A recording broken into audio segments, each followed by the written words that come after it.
सूरज ढलने के करीब था। हल्की सुनहरी रोशनी चरागाह पर फैली हुई थी। एक चरावाहा टीले पर बैठा था। उसके गिर्द बकरियां खामोशी से चर रही थीं।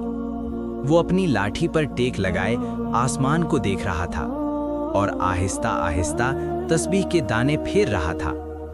उसके होठों पर बस इतना था, अल्लाह जो बेहतर जानता है।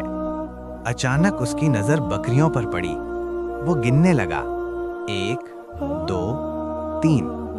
फिर उसका दिल ठहर गया। एक बकरी कम थी।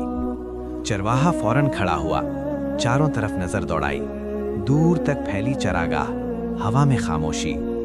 उसने गहरी सांस ली और दिल ही दिल में कहा, या अल्लाह, तू निगहबान है।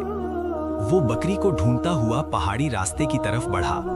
रास्ता कठिन था, पांव में कांटे चुभ रहे थे। शाम गहरी हो रही थी। उसके जहन में ख्याल आया, अगर बकरी न मिली तो मालिक क्या कहेगा।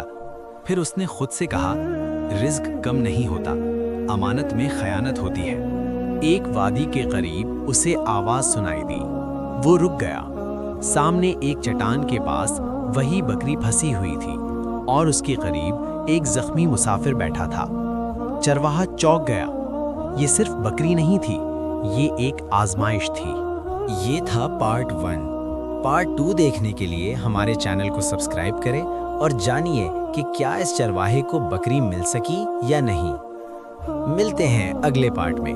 तब तक के लिए अल्लाह हाफिज और मेरे चैनल को सब्सक्राइब जरूर करें।